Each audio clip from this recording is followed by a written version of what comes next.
What's up, everybody? Dr. Giggles in the house. What's up, everybody? And we are live on a Thursday night at 8 p.m. Well, it's 8:01, actually. What's up, everybody? What's up? This week's going to be a little bit weird, different kind of show, but we'll see where it takes us this evening. This week, we're going to be talking about Universal Islands of Adventure. We're going to be talking about Canada's Wonderland.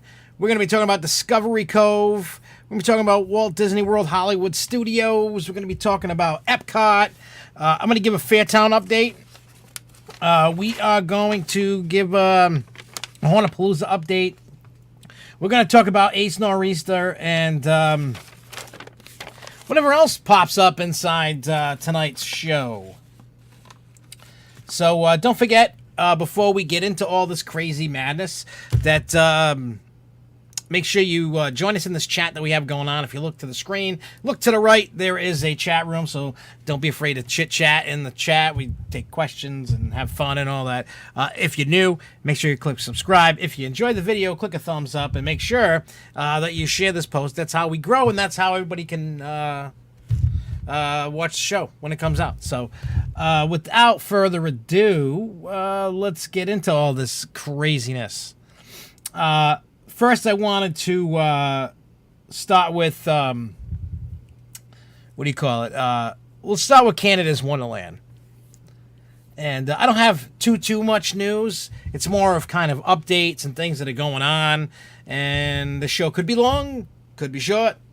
I don't know. We'll see. It depends on how, especially when I start asking you guys a few things, how this rolls. Because we know how this rolls. I start talking, and then all of a sudden, boom! Yeah, let's chit in the chat. Yes, we will chit in the chat, Luco. We will do that. What's up, Nicholas? I see that you were in here. I don't know if you're still in here or not, but what's up, Nicholas? But anyway, so Canada's Wonderland. I don't know if we talked about it. I'm sure people heard about it. Maybe not. If not, this may be the first time you hear about it. There was evidently a kind of like a delay in installing the loop. Because I remember people talking about the loop's not going in. And I kind of brushed it off like, that's baloney. But come to find out, they had a little bit of an accident and nothing like crazy serious or anything like that. But the crane that was like lifting the tracks and all that, well, it toppled over and that caused the delay in finishing off the ride. But no serious injuries. Everybody's all right. And I think so. I think that the ride's completed. I think. I didn't check on that. I probably should. I mean, I hear the trains are on the track. I hear the trains on the track. I heard it's testing. I heard it's not testing. Yes, Universal is on the list. That is on the list. That, Discovery Cove, Hollywood Studios, Epcot, and then this Canada's one. It's not, like I said, there's not a lot of news tonight. You know, I was going through and I was like picking little things out. Like, I was like, oh, this is cool, this is cool, this is cool. And that's what I did. It's more of updates, because the Fairtown update, it's a long update that I got to give. Well, it could be, could not be. I don't know. We'll see how that rolls. But it's a, hey, what's up, DJ Dog? But yeah, when we get into that Fairtown update, that's, it's going to be a lengthy update about the status of Fairtown and when it's going to be done and all that good stuff and things of no sleep happening and stuff like that. So, yeah, it's going to be crazy. So, anyway, like I was saying, I don't know if you heard about Canada's Wonderland, the loop delay.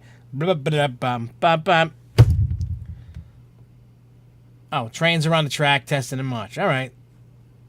That's what I thought. There's so many, with all the coasters that are being built this year, there's so many. Well, it's done. It's not done. It's being built. Kind of built. It's delayed. Trains are on the track. Trains, SWSD supports Rive. What's SWSD? What am I missing? SWSD. What is that? I don't know what that is. I'm not privy on the abbreviations. I don't know. Maybe that's just, I'm old school and I just spell things out instead of taking the shortcuts, I guess, maybe. I don't know. I see all these shortcuts, you know, hey, what's up, Isabel? I see all the abbreviations, and call me old, I don't know. I mean, I know LOL and some of those other ones, you know. It took me probably till last year to know about, there was a few of them. I was like, really? I'm like, that's what those mean? There was a few, and I was just like, it blew my mind. SeaWorld San Diego title twister supports. Well, that's good because I want to, I know it's like a ride that everybody's, I mean, people, the manufacturer calls it a coaster. I know that's a hairy line of what's a coaster, what's not a coaster, because if you want to call a looper and you want to call these rides by Skylines coaster, if you want to go that route, okay, but you'd have to call them a powered coaster, I guess, is what I'm rolling with. I mean, I don't count loopers. That's just not my thing. They're a great flat ride, is what I call them. But yeah. I mean, I'm interested to see about the title twister because when I went to IAPA in 2017, when they showed off the model for that, it's small and it's like if you're going to open an FEC, you probably could put one of them in it. You'd need a big inside building or maybe an outdoor, but you get what I'm going with that. Like, you could put that, if you had an FEC, you could put that in there if your building was big enough. It's just like a little coaster, kind of like those little kitty spinny coasters kind of thing. Yeah, that's another thing we're going to be talking about. Matter of fact, I'm going to do this now. I don't know if it's going to let me play it because there's some stuff that was said inside the video, if you pay attention, that somewhat, in a sense, tells you... I mean, I know there was people that went to Nor'easter, and we're going to get into that a little bit. I forgot to download it. That's got to do with Fairtown, but that's what that is, I guess. But I did reach out to Jen, and I was like, look, I couldn't go. I was celebrating a birthday at Great Wolf Lodge. I mean, we'll talk about Great Wolf Lodge a little bit, too. Where it is. I know, I should have been more prepared. I wasn't. I apologize. Okay, is it downloading? No, maybe. Okay, it's downloading. What kind of file? Oh, it should play. It might not play. I don't know. I'm going to try and put it on here to see if it accepts it. This program, Wirecast, sometimes doesn't accept certain types of video format. I don't know. I'd like to try out that other one. I forgot what it's called. Luco knows what the other program's called. I don't. I forgot. But there's another one that's like Wirecast, and then you can... where did I put... Oh, it's in downloads. I know. I'm such a bad person.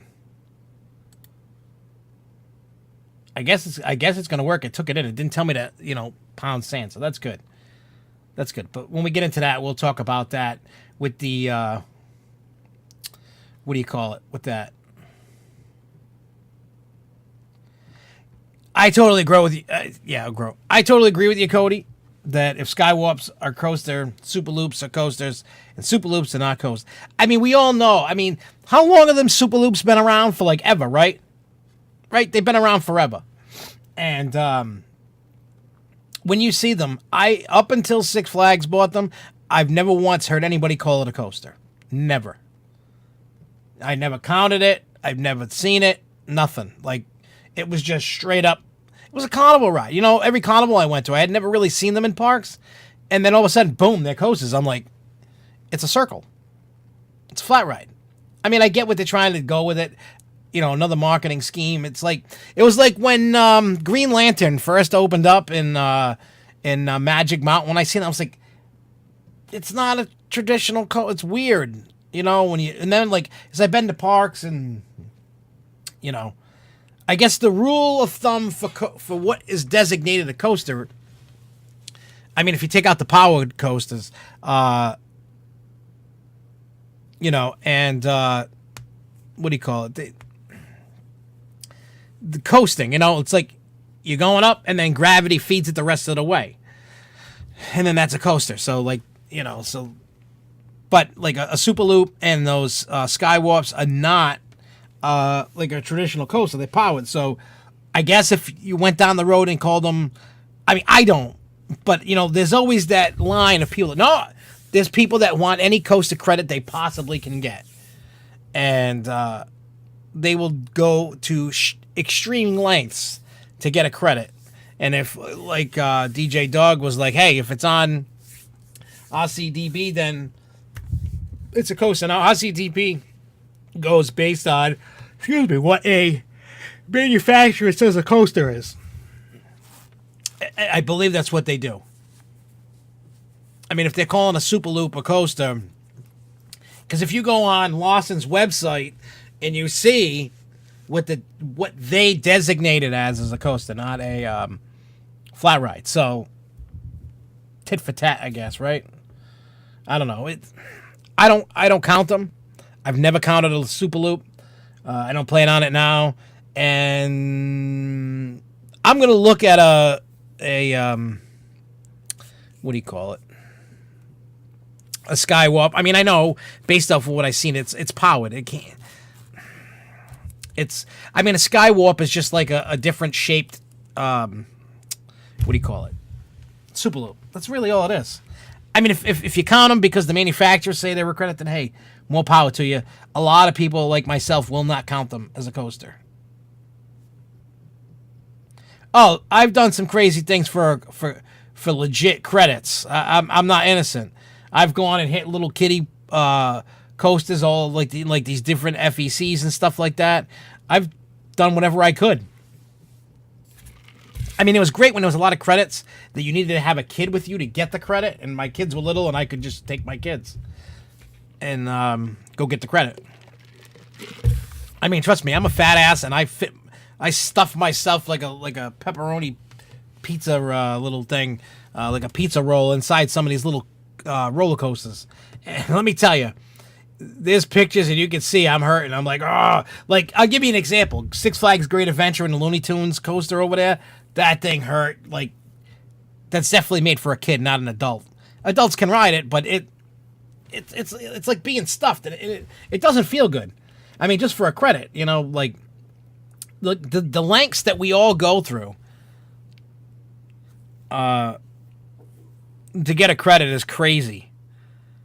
It is crazy. People will count anything. They will go for anything. They will do anything. And plus, I love the designations. Like, look at what do you call it? Like Blazing Fury at Dollywood or Black Diamond at Knoebels. They're powered through 99% of the ride, and then when it has a hill, it goes down and it's braked in half a second. And because of that downhill motion of coasting, it becomes a credit. Same thing with Splash Mountain. Same thing with Journey to Atlantis and SeaWorld. Rides like that get designated a coaster because, like, Atlantis and what do you call it? Splash Mountain actually have roller coaster track section, like a small section, but they do. Near the end of the rides, they have these roller coaster sections. So again, that's up to the person. I'm not the coaster credit police. I'll never pretend to be, and I'll never like scold somebody for doing it. If that's what you want to do and you want to count it because it's there, then count it. What am I going to do? I can't. I'm not going to be like, oh, you're a bad boy. You counted a Super Loop. Who cares? At the end of the day, coaster credits mean absolutely nothing. It means absolutely nothing. You don't win an award. You don't get money for it. You know, nothing. I mean, it's like a personal thing. You know what I mean? That's for the person. I stopped counting. I'm not even going to ever count again. I'm done counting. I said it before. I'm actually going to make a video about this. My feelings on chasing credits. And yeah, I honestly think it's bad. I mean, I know people love it, and by all means, go celebrate, go have fun. But for me, it's bad. It's bad. I don't care anymore. I just want to go and have a good time. That's it. That's all I want. You know, it's kind of like when I yell at my kids about staying inside all the time. Like, get outside, go play. All they do is they sit on these damn video games. I'm like, unless you're getting a job at a game company or you're going to become a professional and make money, I don't care. Like, unless you're proving to me that you can. I mean, I get it. Video games and all this stuff. This is just it's a release. But the amount of video games they play is a little ridiculous. You know what I'm saying? I try to tell the kids, I'm like, go outside and play, ride a bike, build a fort, go catch some. I remember when I was a kid, I used to go catch salamanders for the hell of it. I'd have a little fish tank. I'd make little house, get little houses for them and let them play, things like that. I used to build forts. Used to go chase girls, go ride bikes, go ride my skateboard, go have fun, go play sports, even though I'm like a midget almost. Well, I'm not a midget, but close enough. Basketball and me just ain't friends, but I still played. I went out and I did things. I had Nintendo and Atari when I was a kid. Yes, that's dating myself. But that was like, I remember video games were like, hey, it's Friday night. It's raining out. Let me play Super Mario Brothers for like a couple hours. And that was it. And then you go eat some pizza, watch some movies, or hang out with your friends. Whatever. That's how life was. Now it's, let me sit on my cell phone. Let me play a game all day. Got to play Call of Duty or Red Dead Redemption. Yeah. I mean, I don't play my pinballs all the time. I play them probably out of a whole week, 2 or 3 hours a week. I get my pinball time in. I mean, that's spread out all week. That's not like one day. That's spread out. Half hour here, 45 minutes there. Yeah, you gotta, used to chase the girls. That's what you do, man. I mean, it's part of life, part of growing up. So count your credits. Go chase them. Go chase the girls. Go play your video games. I'm not the police on this. I just say, go have fun. Don't make it. The point of that whole, my long-winded talking was, don't make it like you're chasing drugs. Like they say, chasing the dragon. Because at the end of the day, you're going to be disappointed. When you say somebody's out there, I'm trying to get 2,500 roller coasters. And then you get there and you go, oh, crap, what am I going to do now? You're going to be disappointed. You go and you have fun. You ride what you ride. If you don't get all the credits that time, you come back another time and you go. That's the beauty of an amusement park. They're always adding, they're taking away. The older ones, make sure you get the older ones because you don't know how long they're going to be around. The newer ones, unless they have a catastrophic malfunction, they'll be there. That's that. Wow, that was only off of one news topic. It led to that. That's cool. So the next thing, another quick update, Discovery Cove. They've just been designated officially and certified an autism center. So this actually makes it's the first day resort and animal interaction center that has this designation in the United States. So that's pretty cool because for those that don't know, I'm sure a lot of you know, Discovery Kingdom, Sesame Street, SeaWorld, all owned by SeaWorld. So, Aquatica, Busch Gardens, all that stuff. Once you get all the coasters, you can start counting log flumes. I like counting log flumes because those are on the extinction list. But yeah, so for those that have children with autism, or if you're an adult with autism, if you know any friends with autism, they're going to have a whole thing set up like Sesame Street and Aquatica to accommodate those with autism, so they don't get like that crazy sensory overload, and they can chill out, they can have a place to go, a place to relax, etc., etc. I like that because I know plenty of people with autism, and I think that's great that when things get too hectic and crazy, they got a place to just go, hey, let me chill out because I'm like freaking out, I'm having an episode, I'm having a moment, let me go get out of the way and just chill out for a little bit, and I think that's good. I hope more parks do it. I mean, I see it all the time. If you got a kid with autism or one of your friends, etc., and you got an issue, and I've seen people melt down. I've seen them all melt down, because there's so much stuff going on, and it's nice to go, okay, all right, you need to get out of here. Let's go over here, and then you can chill out and have a good time. It helps everybody. Helps the parents, helps the friends, helps everybody kind of chill out and have a good time. That's great. For those going to Walt Disney World, Hollywood Studios, the article is be prepared for very long lines at the Tower of Terror this summer. They're doing basically like a major quick refurbishment. They got all the different, towers that they got in there. The amusement park that's doing that is Discovery Cove. That's where you can go swim with dolphins, and then they got another area where you can go swim with like stingrays and tropical fish and sharks and all this other stuff. So that's in Orlando. So I think all the SeaWorlds are eventually going to have that happen. So right now, Sesame Street Place in Pennsylvania has this. Discovery Cove in Orlando has this. And Aquatica in Orlando has this. So I'm sure all the SeaWorlds and Busch Gardens are going to follow suit. And then they'll be like the first like chain to have that. And it's a great, it's a great thing. You know what I mean? It's great to have. So yeah, so there's a major rehab going on. They don't want to completely shut it down because Hollywood Studios is in a lack of attractions. Even when Star Wars Land opens up, that's only 2 attractions that are added, and they need some because they've lost their Studios ride, they've lost the movie ride, but that's turned into Mickey and Minnie, and I'm not exactly sure when that's opening. You know, they've lost some rides, and they need to add rides. And things to do. I mean, they've added with like Toy Story Land, but they've added 2 rides to that on top of what they had with the ride that they always had there, Toy Story Mania. And now they don't want to shut down one of their most popular rides, Tower of Terror. And no, it's not getting another name, another theme. It's just they're gonna fix some stuff, fix the effects. I heard there's gonna be like some kind of touching up and things fixed inside the basically what I call the intro, the pre-show is going to go on. So it'll either be at half capacity or a little less than half. They're going to cut down the amount of, fast passes there.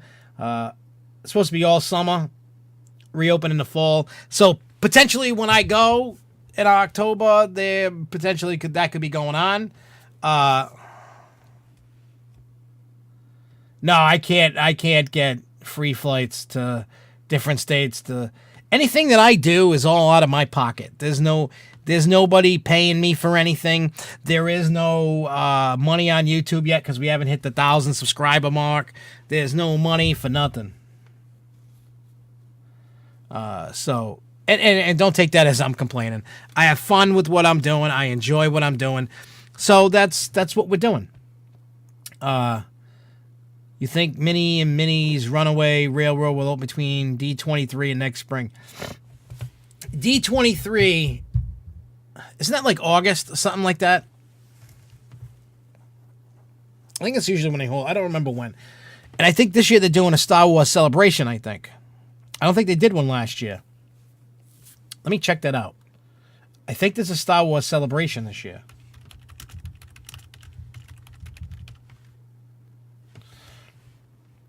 And the only reason why I'm squawking about that.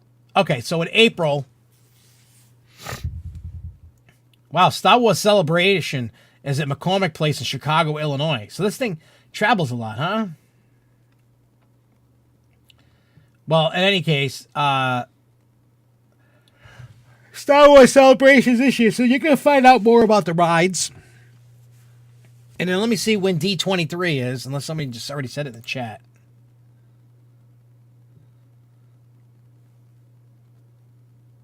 The only discounts I get into the Six Flags amusement park across the world would be whatever my season pass gets.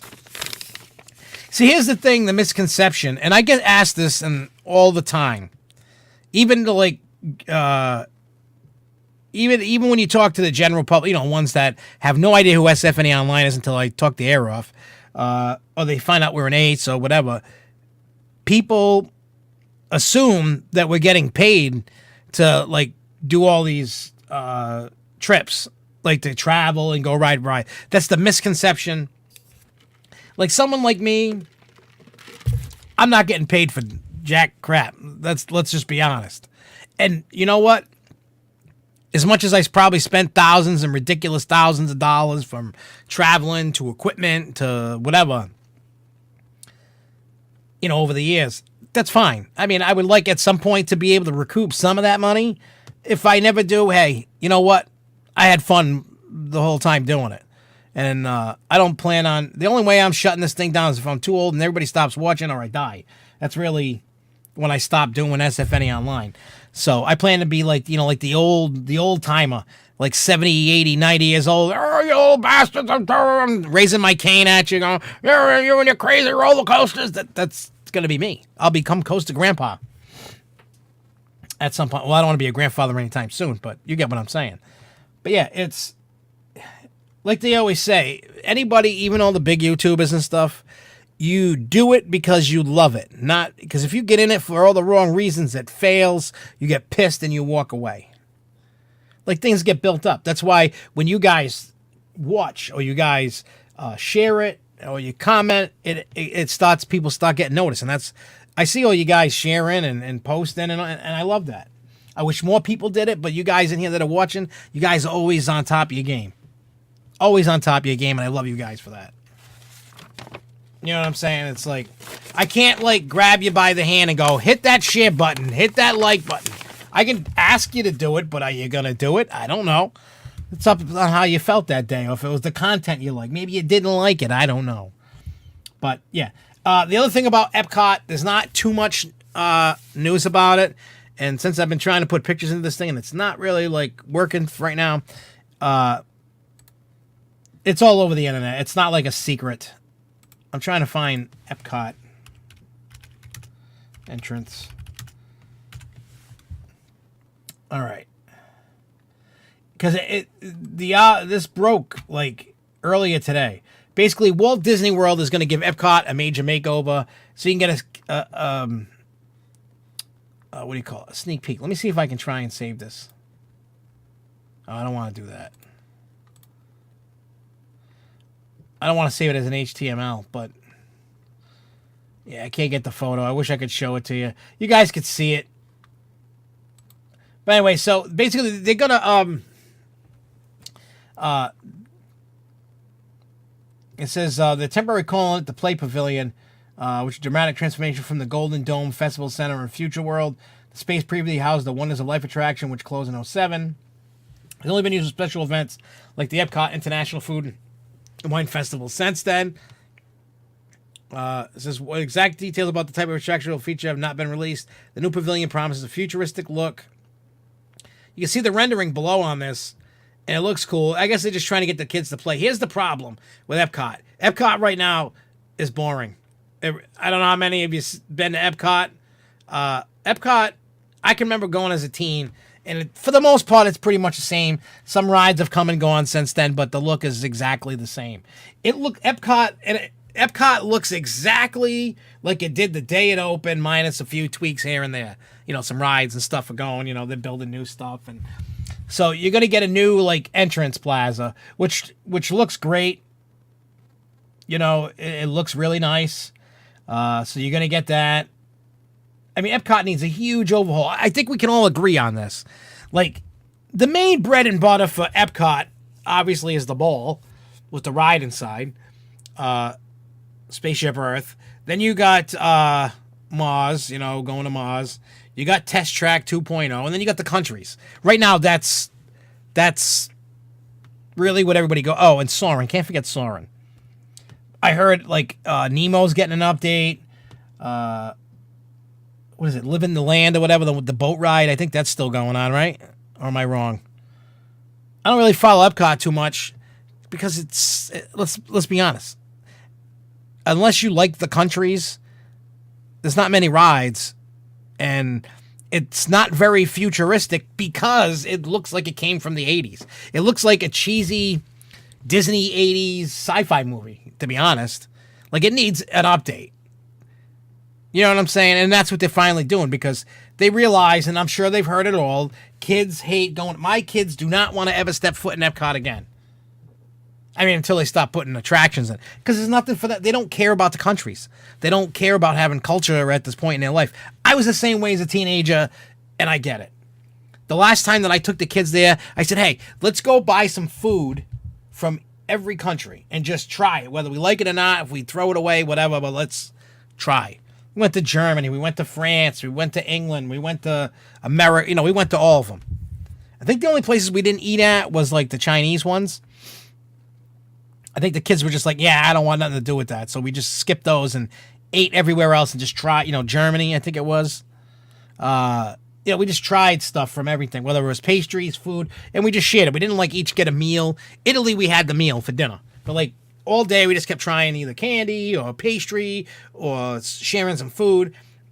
And the kids enjoyed that, but they just didn't care about unless there wasn't a ride. So most kids feel that Epcot needs rides, right? Epcot needs rides. So that we all know Ratatouille's coming. We all know Guardians of the Galaxy's coming. We all know that at some point soon that Spaceship Earth is getting a revamp. Now you're getting this play thing going on, and they're just going to have to keep adding stuff to get people. There's rumors of Mary Poppins, Mulan, Coco in the Mexico place. There's, you got Frozen. I mean, it was Norway, but now it's going to be Frozen. Well, not going to be, but is Frozen. So to get the kids sucked in to get into Epcot, they're going to have to add the rides. If not, nobody's going to want to go. Because you can see, like, the attendance is not like it used to be. It's almost, but it's not. And it needs help. It needs love. It needs a lot of love. It needs lots and lots of love. So, yeah. So they got the new entrance. You're going to have this play thing. So between D23, you're going to find out probably a lot about this stuff. And a lot of the upcoming attractions, you're going to find out more about that. With Star Wars Celebration, you'll probably find more about the rides, the movies, and everything else in between that has to do with Star Wars, which I'm actually looking forward to. I mean, like the last few shows that we had talked about, the Star Wars ride, the Rise of the Resistance is like a almost 30-minute attraction between pre-shows and rides. So, yeah, hey, what's up, Theme Park New England?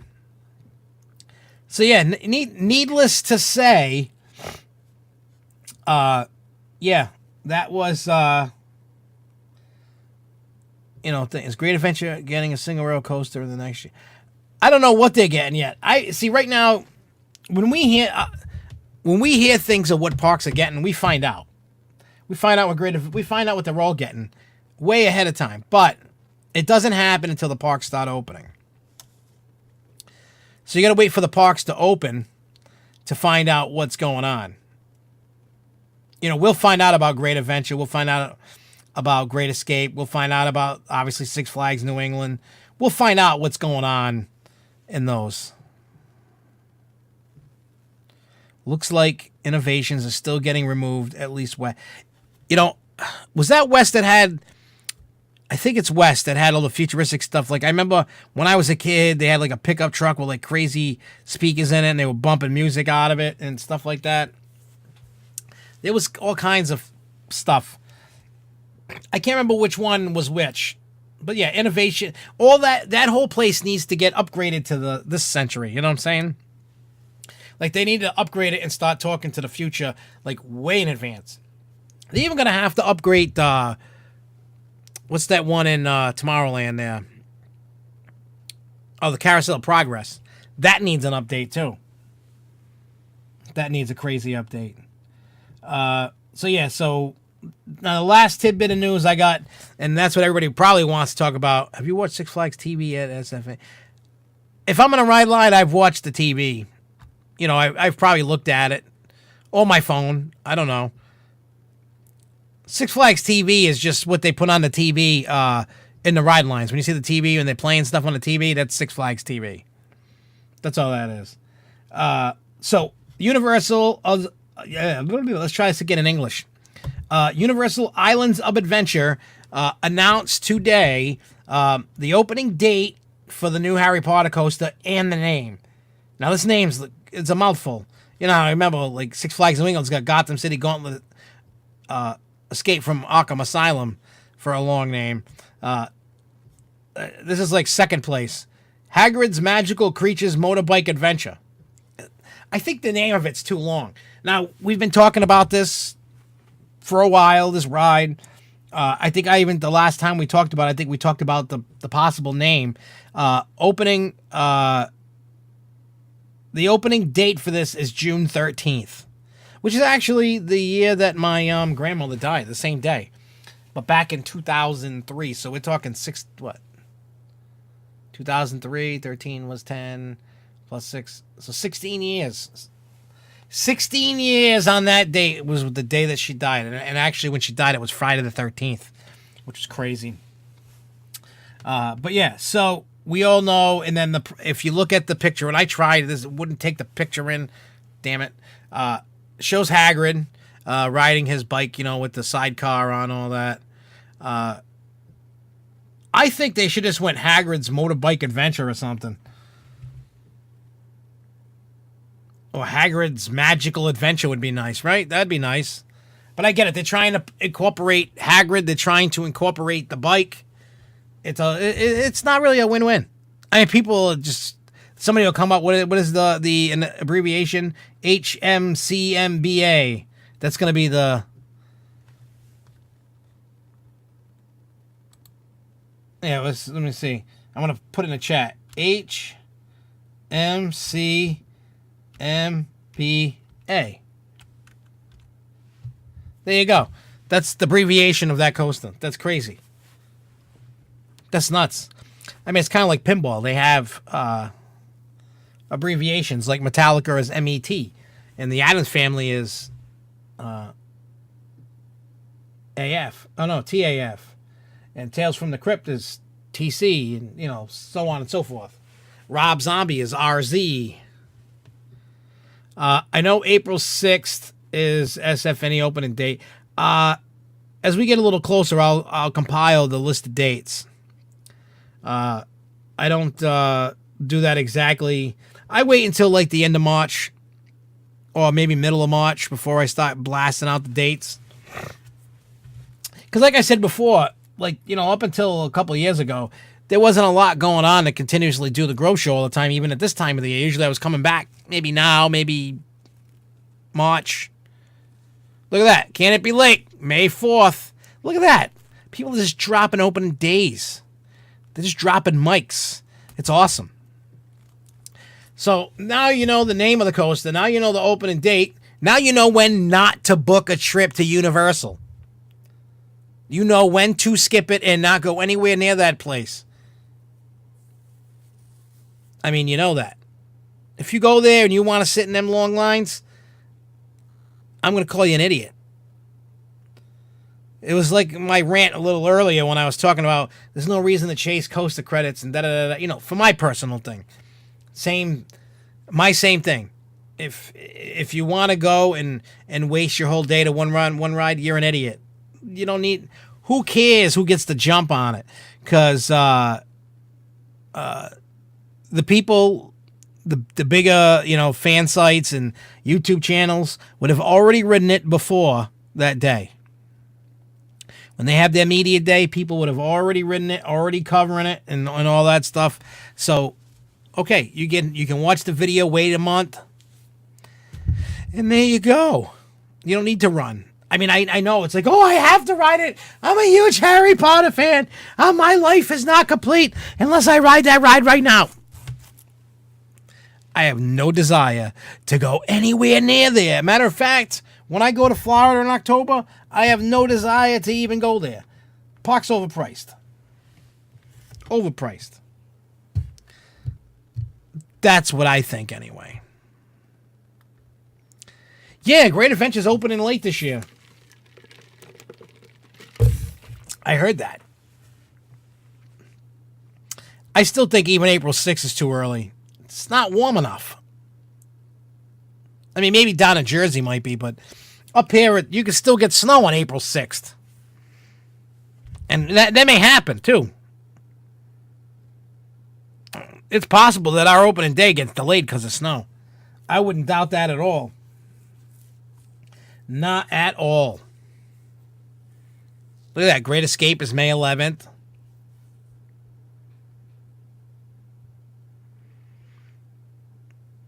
No, because Great Escape's May 11th. I don't know when the other ones open. I mean, there's a couple that are open all year round. Lucky dogs. We don't get that. All right, so right now I'm going to move into the Fairtown update and talk about some of the Hornapalooza stuff quick, and then we'll talk about Ace Nor'easter. And then we'll talk about the video, and then we'll talk about, what do you call it?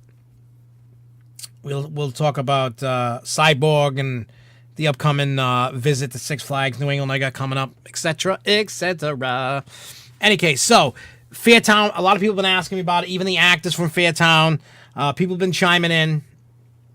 So what I did today was I opened the file, and somehow it's kind of messed up. the audio for some reason on one of the cameras. It keeps like cutting in and out. Now it could have been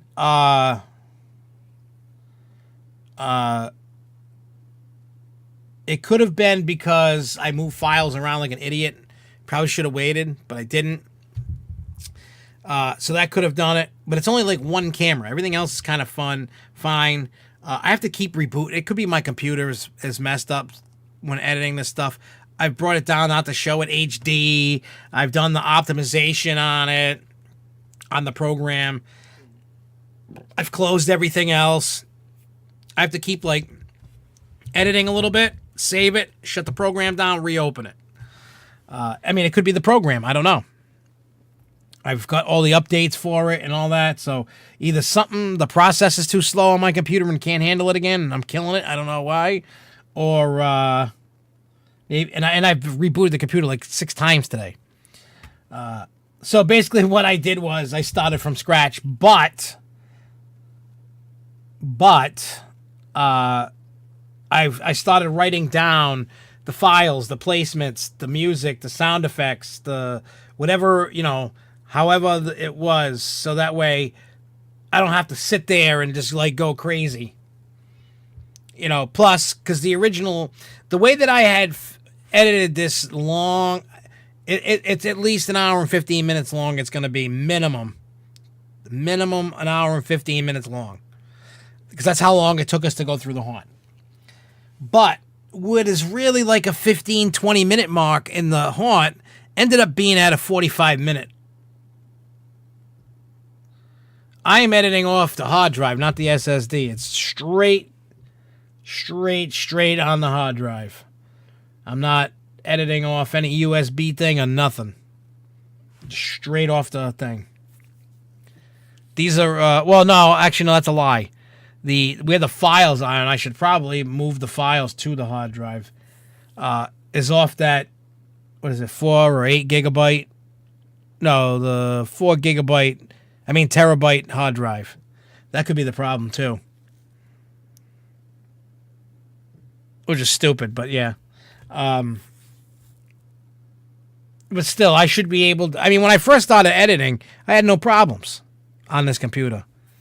Maybe I need a faster processor. I don't know.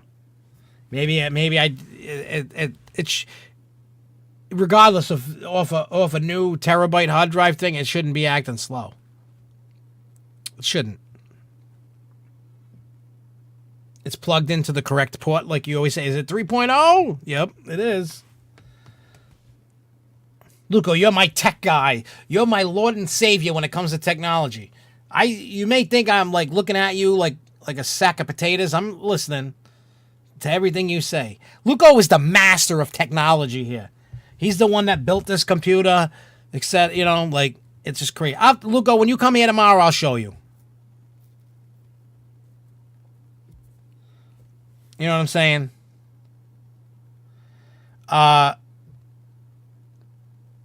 What do you call it? When October rolls around again, will you be talking about the haunts again? Yes, I will be talking about the haunts on this channel.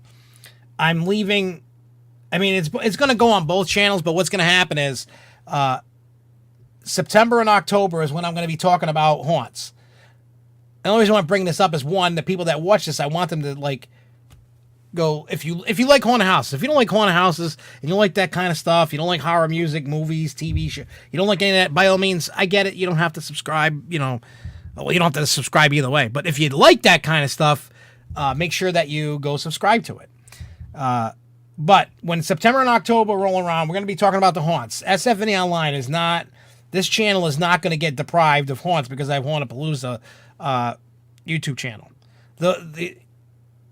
I know that, it was kind of like before, SFNEOnline, a Grow Show, and trying to do all these things.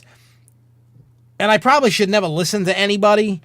You know what I mean? Like, it's always stuck in my head when we called out for all the feedback. And people were like, I like this, I don't like that. You guys do great doing this. We don't care about this, and we don't care about that. Okay. I caught a lot of negative feedback from certain videos, and I get it. And so what I tried to do was, I made the Martin's feeling, because, I would make a video and just post it on SFNEOnline, whether it was related to amusement parks or not, just because it's just what I wanted to do. And we've talked about this. So, because I like talking about haunts all the time, Do I like pigeons? Sometimes I do, as long as they don't poop on me. So Hauntapalooza is just going to be all year round haunted house stuff as we keep doing it. Yes, it's running slow, but, you know, we're building up the content. So you have to bear with us on that. But we keep doing stuff. Jeremy's getting involved in it, doing, like, review of his favorite music people. You know, yeah, like the mystery boxes. I used to subscribe, and if you look at some of the older Grow Show videos, I subscribed to Box of Dread, and there was another one, I forgot what it was, but the other ones went out of business, bankrupt, screwed some people out of their box, and Box of Dread's still around, but I just didn't like it. So far out of the boxes, I love Loot Fright. I love getting the T-shirts, and I love getting like the last one that we did at Jessica's house. We got a Bride of Chucky blanket. We got that bookmark ornament thing. They got the Valentine's cards, and you always get pins. I don't understand what this pin thing is, but you know, kind of like Disney with pins, only horror themed. So yeah. So anyway, so to finish up the Fairtown update, I started from scratch. I am not going to bed tonight. I am going to work on it all night tonight. Once the show is over, I'm gonna go get like a bag of chips and a bunch of drinks, and I am not going to bed tonight. I got to get this done. We had too many adventures going on that kept pushing it back, and I want this done. I'm tired of worrying about it. I want it done. I'm not gonna like rush it and make it stupid. Actually, I've made some better edits based off of stuff that was going on. So, but before I get off the Fairtown topic, what had happened was, I mean, I showed some clips. Luco got a real chain wrapped around his neck and dragged, and then a bag over his head. So it's still going to follow that, and it's going to show him walking. You know what I'm saying? Like, walking to the next destination. Then it cuts back to what everybody else is doing. And then Danielle's next. And then what I did was I had her going with her bag on her head. I don't think everybody needs to see everybody's bag over their head. That's like 6 people. And you can see people in front of you, you know. We can't see what's going on, you know, in real life. We can see what's going on camera. So we're cutting out a lot of that crap. We're going to take the best of the best and make it the hour and 15. It's going to be a little bit longer because we added a couple other things in the beginning. I put a warning up because today with the world of social justice warriors, somebody's going to be offended.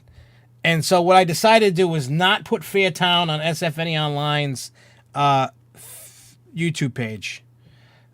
Just because of the fact, in case it gets flagged, because YouTube's crazy with their algorithm, and in case it gets a strike, I don't want SFNEOnline to suffer for this thing. Because let me tell you, I'm telling you all right now, you're getting the warning now, and you get the warning in the beginning of the video. So if you watch the whole thing and then you complain, I'm going to slap you in the mouth straight up. I will punch your teeth out. You're getting pre-warned now.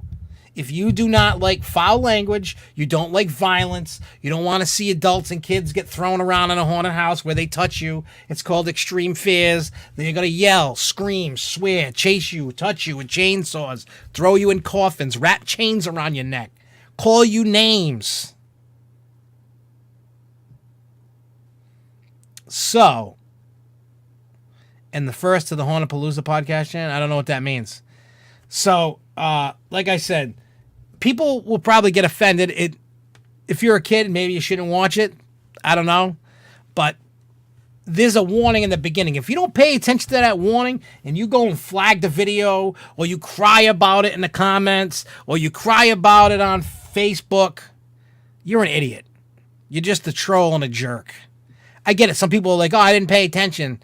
Oh, why would you put that up on TV or whatever? Because people actually want to see it. People are dying to see this video. The actors, the owner. I mean, the owner has the copy of all the video, just not edited. Like, Jessica has not seen this cut. Luco has not seen this cut. Nobody has seen this cut but me. And I think I am going to keep that until the day. I think I'm just going to do that. I don't think I'm going to show anybody. I'm just going to edit it, and when I feel it's done, Then I will talk to the owner when we're going to have a party, do the party, the release party, and then, yeah, I don't know who the first subscriber was. I don't know how many there are. There's a few, not a lot. 15, maybe 18, I don't know. But there's a bunch of videos on there that we put up, like reviews of music, reviews of what do you call it? Fright Kingdom. We did the first episode of the Haunapalooza podcast. We're getting ready to film 2, and once I'm done talking this, I'll talk about something cool that's going down. That I can only tell you a little bit about it, but I'm not going to tell you the full details, but enough to pique your interest. So, needless to say, I'm trying to get Fairtown done within the next couple days.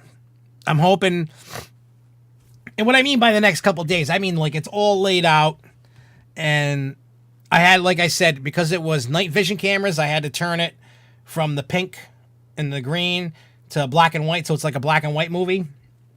I know, you people are going to be like, black and white, I like full color. It doesn't work that way. Unless you ruin it with a lot of lights.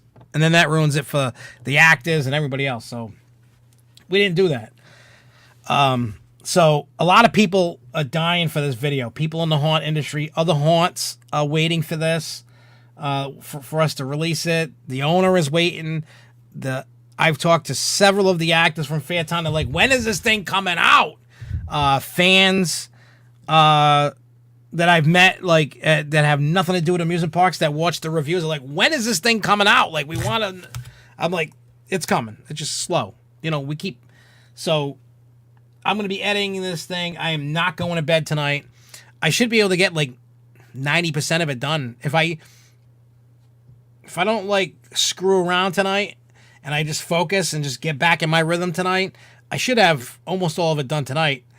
And I mean by, like, laying it out, all the footage is turned black and white with all the contrast and everything done, changing the exposure and all that, and playing with the audio for what is there. Then I'm gonna go back and add music, and you know what I mean, like creepy sound, like creepy music to certain areas. Not everything, but certain stuff is gonna get what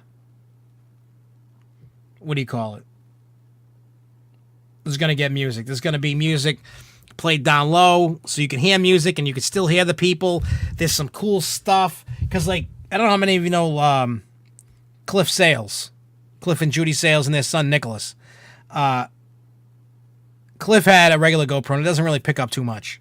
But it's got great audio. Like, if you wait till I put that in the intro of the thing with the warnings and all that. And let me tell you, it is beautiful. Like I put a little like echo in one of them, and there's screams and stuff from his GoPro.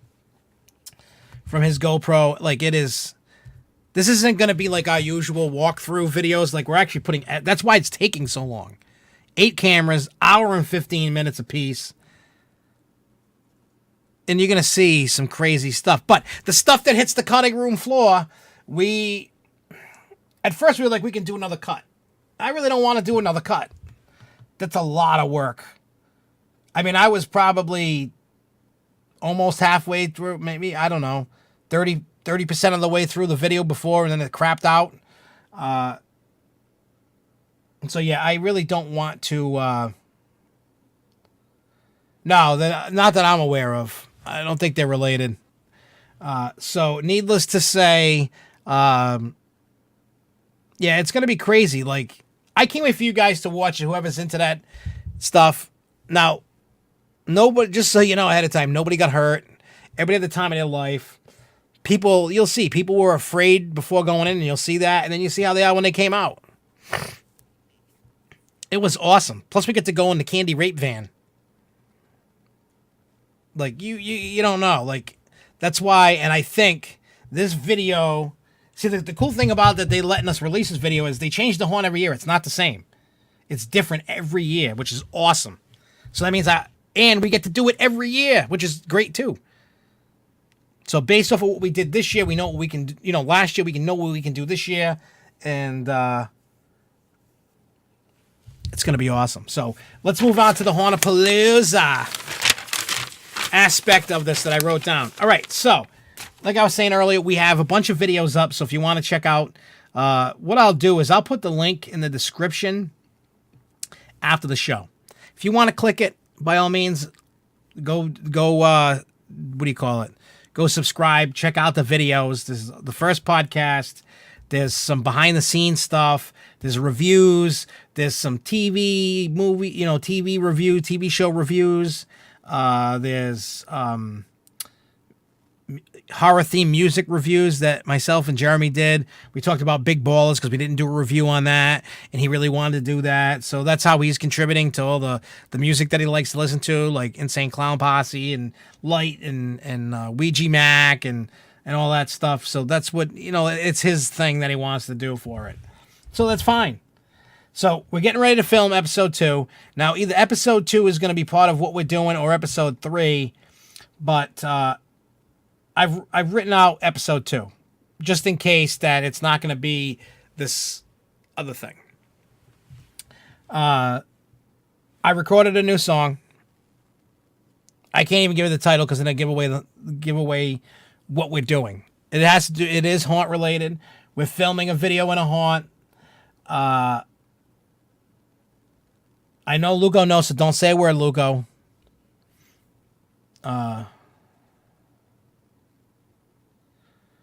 There is Seekonk, Massachusetts police out there, but nobody gets killed, nobody gets hurt. See, the thing about Fairtown is it's a very interactive, and they touch you and all that stuff, and but nobody gets hurt. Nobody gets hurt. The best way that I tell everybody about Fairtown is if you go in scared and you fight it, you're going to have a miserable time. Like, you're not even going to enjoy it. But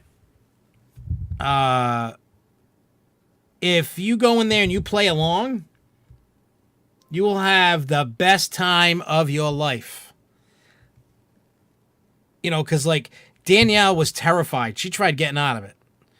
She was like, I'm sick. I'm this. She might have been sick. I don't know. I think she was phony baloney, but that's me. And if she happens to be listening, I think you're phony baloney about that. She was scared. Jimmy talked her into going.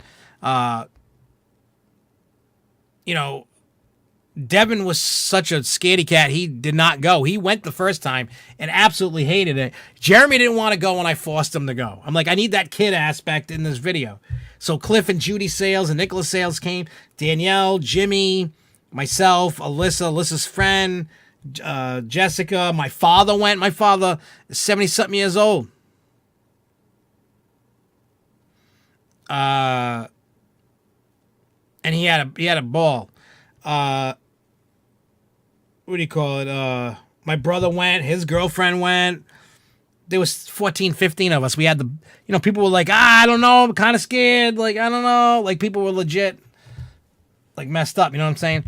Well, what I want to do, it's not that it's a forbidden thing, Lindsay, but I want to keep the hype train going on it because the haunt we're working with is really excited about it. I'm really excited about it, and it's going to be cool. Like, end of story, this thing is going to be cool.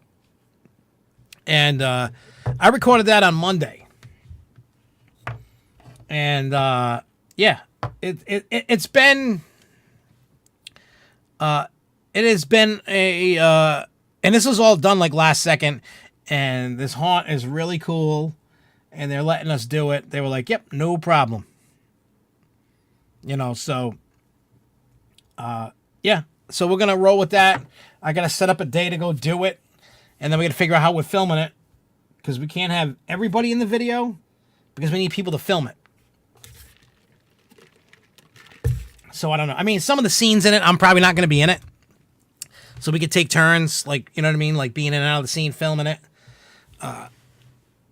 But yeah, it's gonna be fun. So and once we get that done, we'll release that right away. We're not going to like save that, because I actually found a way that I can make money on my music. So somewhat, if people want to buy it on Bandcamp. I can't believe I never heard of Bandcamp until like the other day. Somebody's like, oh, you could buy my CD on Bandcamp. And I was like, what the hell's Bandcamp? So I went on there and I'm like, oh. So I can use that and try and pimp out some music. And what I plan on doing is using all these. I got like 6 beats. 2 of them now have been used for haunts. So if I can get some other ones done for different haunts, I could sell that thing. You know how it goes. So that's the Hauntapalooza. What do you call it? Fairtown. What's going on with that? Because like the video that we're gonna make is actually not just like the length of the song. It's gonna be like a mini movie, like 10 to 15 minutes. So we're hoping that we can take pictures. We're hoping that we can do behind the scenes video while we're filming that. So I don't know. We'll see what happens. I'm not promising a damn thing except a music video. That's all I'm promising. That's all I can promise you at this moment. So yes, I got my hands in a lot of crap. And it never ends. So let's talk about Ace Norista. Now we all know I didn't go. The haunt is somewhat no holds barred. You can't touch them; they can touch you. But you can swear at them back. You'll see a lot of that. You'll see lots of that going on. I mean, don't get me wrong. Some scenes of Fairtown you'll see everybody in, and sometimes I can make it look like everybody's there. And some scenes you will not see certain people. Sometimes you might not see my group. You might see the other group because, well, it's going to be like the best of these certain scenes as we're walking around. That's what it's like, the best of compilation, but it's just right through the haunt. You're not going to miss anything except you might see me do something and the other group of people do something different. Then you'll see us all together and then you'll see different people doing different things. That's really the only thing that I can tell you. And then as soon as this is done, I will post out that it is done in the can. And then I'll make sure that I watch it with nobody around on my TV upstairs. Actually, before I make that post. Because I want to make sure that it looks and sounds good before I post this thing. So, yeah. All right, so Norista, I didn't go to. I was at Great Wolf Lodge. We were celebrating a friend's birthday, so we didn't go to it. Now, the reason, there's 2 reasons why I am talking about Norista. And by all means, before I begin, this is not about being negative. This is about trying to get some stuff in a positive light. I saw some stuff on the forums that started this thing between some members on the forum and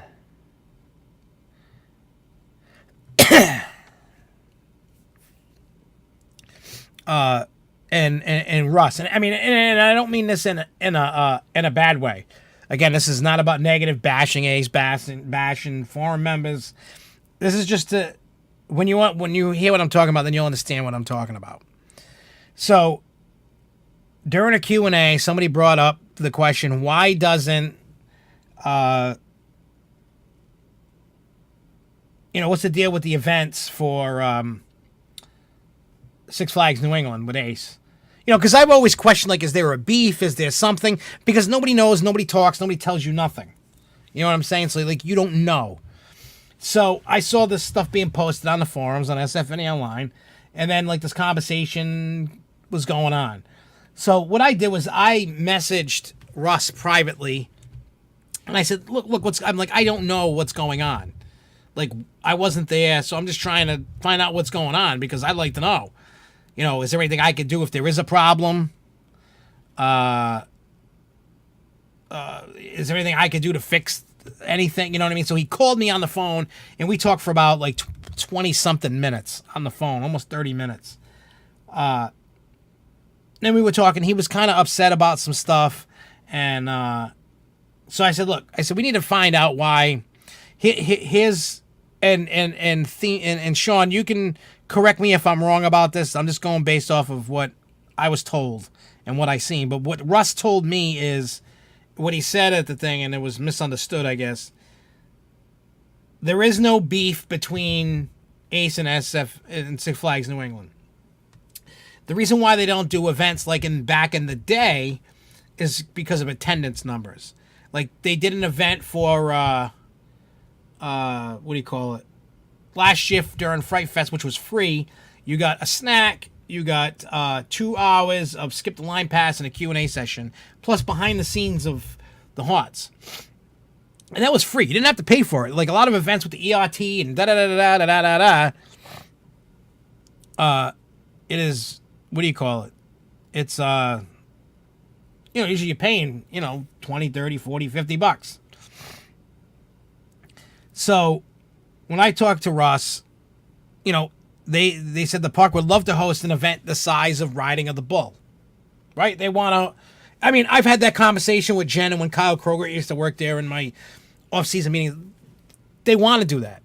But I guess the problem becomes, and it's fair to say that the attendance isn't there. So last year when they did that was like around 90 people. So here's my question to everybody that's a member or not a member, and attend events or not attend events. Let me ask you this. Those that don't go, now maybe you have work, maybe you can't afford to go, maybe you're going to a different event. I know there's a lot of events and a lot of them kind of screw each other up. Totally get that.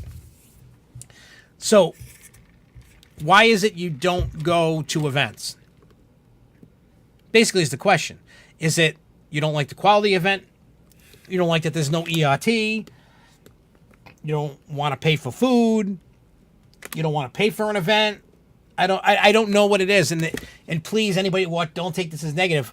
I really want to have a legit question about this, because if we can help Russ and help the park get an event, and I'm not saying, maybe people have a bad experience in the past or whatever. That's not what we're talking about. If you said you have a bad experience, that's fine too. But we're not doing this to bash Ace. We're not doing this to bash the park. We're trying to have a positive conversation so that way we can get to the bottom of why nobody wants to go to these events and how can we get people to go to the events. Is it lack of promotion? Promoting the events? Is it different events you want to go to? Are you having Six Flags New England fatigue? Hey, what's up, Nick? Hey, there you go, Nicholas Sales. We were just talking about you. Like 10 minutes ago, we were just talking about you, dude. So, yeah. I don't know why. I try to go to every event that I can. I wish I could afford to go to every single event out there on the planet. I wish I could. I can't.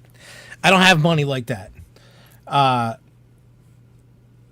So those that are watching that are Ace members that do not attend Six Flags New England events, what is the reason? I'm just it's more like taking a survey from everybody. Like, why don't you like to go to the events?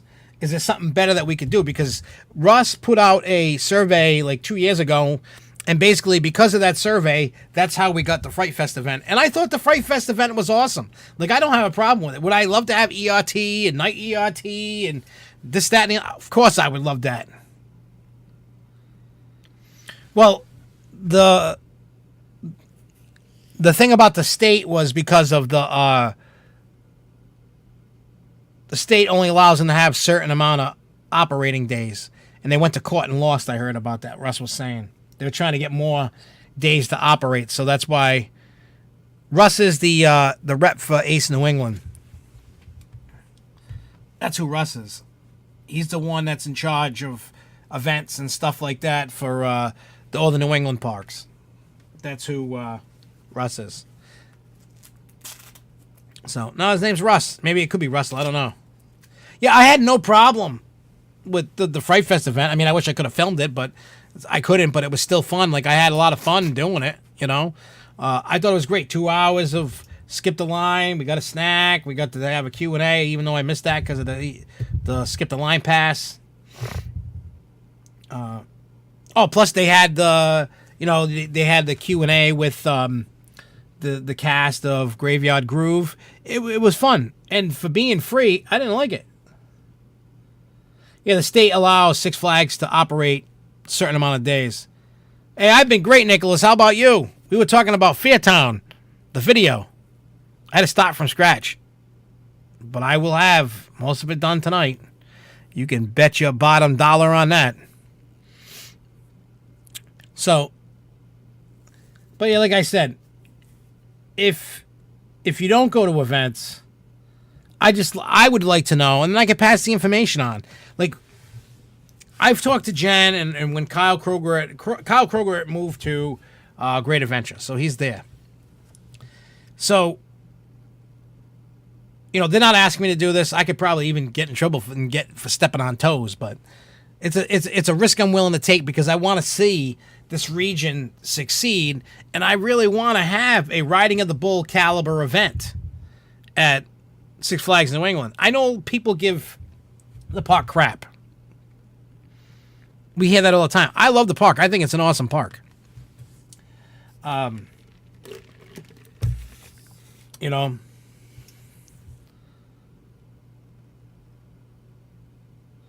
Yeah, Russ has a good working business relationship with Lake Compounds. Those events always do good numbers. Lake Compounds is always a great event. It doesn't matter about what we're not here to, like, you know, air out the bad stuff. I'm not here to air that out about who's upset about. That's got nothing to do with nobody. I don't. That's not what this is about. We don't need to worry about the negative. This is not. No, I'm talking DJ Dog. I'm talking about for Nor'easter, like, you know, when it was said that, you know, trying to get a big event for Six Flags New England, unless there's like 200-300 people, and, you know, Charles saying, I find it hard to believe that they need 200 to 300 people to attend to make it profitable for the park. Let me break it like this. I'm not defending or against you, Charles. Let me just break it down to you like this. And I'm sure you know I'm not saying you're an idiot. I'm not saying anybody's an idiot. Let's just break this down from a business standpoint. And I could have it all wrong. Maybe they do need 200 to 300 to attend to make it profitable. I don't know. I don't know what the cost of ERT is, and I will find that out later on in the season when I go asking about it for my wedding. I will find that out. Regardless of the price of the ERT, they got to pay for the people. They got to pay for the workers. I don't know what that cost is. So say you're doing Superman, and you got the operator, and then you got 2 to 3 other, you know, checking the belts and stuff. You know, say you got 2 others. So say you got 3 people that are there. Now there's supervisors hanging around that are still getting paid, but they might be on salary, so that they don't count. We'll say they don't count.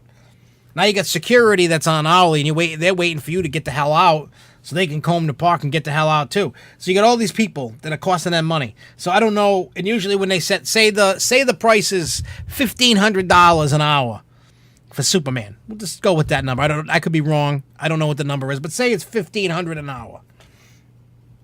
So they got to be able to make $1,500 just to break even just for ERT. So let's do some math. Say they're charging you. Hang on, let me break my calendar up. I know I'm going like way overboard, overthinking it, but let's just do this just for sake of argument.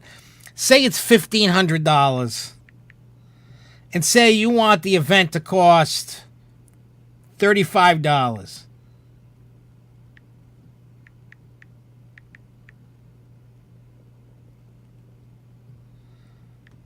Well, let me see. Let me try this again.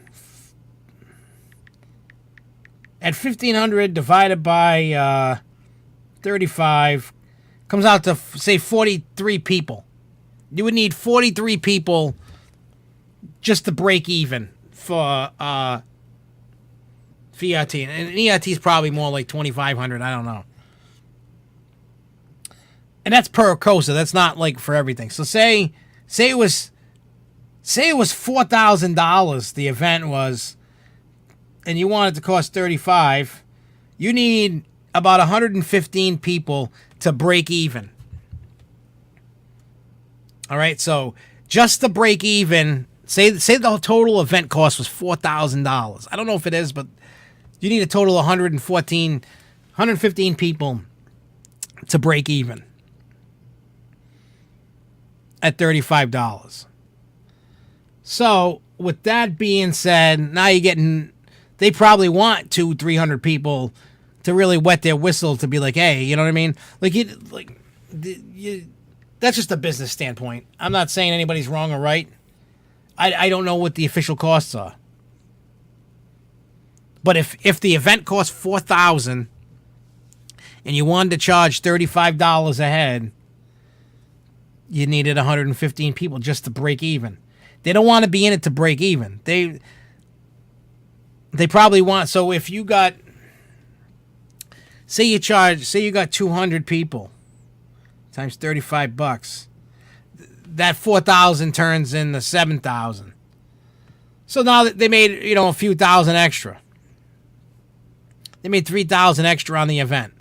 Not only did they break even, they did it.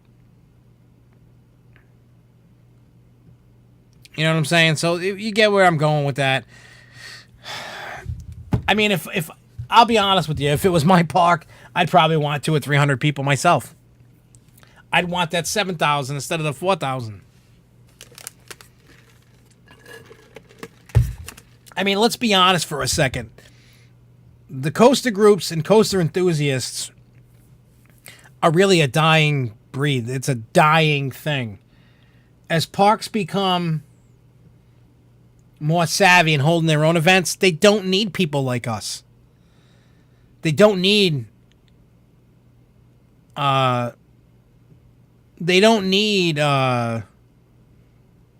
do you call it?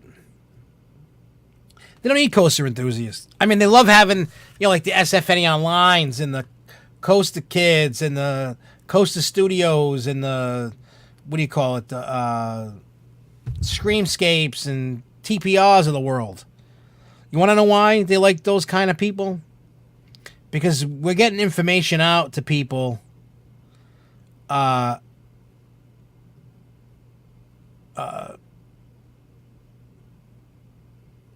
don't know. I lost my train of thought when I saw what Charles said. Because I get it. He goes, I get it, but my reply would be, Lake Compounds can do it with 3 coasters. Yeah, I mean, Lake Compounds can do. Yeah, I don't know what it costs for the events. Because like when the first SFNEOnline day that I did, they didn't tell me how much it cost. They said, how many people can you get? And we had a really good number of people. Like, we had a ton of people for the event. You know what I'm saying? Like, so who knows? But yeah, so anyway, so the Cody says, kind of random, but do you think with Six Flags branding The Great Escape, it'll finally see more investment? No. And I'm going to tell you why. I've said it before, but you seem to be pretty new around here, which is fine. The reason why that they don't get like big coasters and stuff like that, it's what they call return on investment.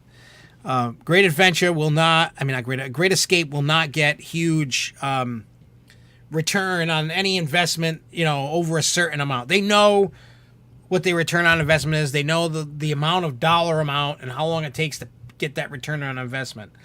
So will they ever get something like a Superman or an RMC? Probably never. That's what they call a vacation town. You're getting that summer dollar. You're getting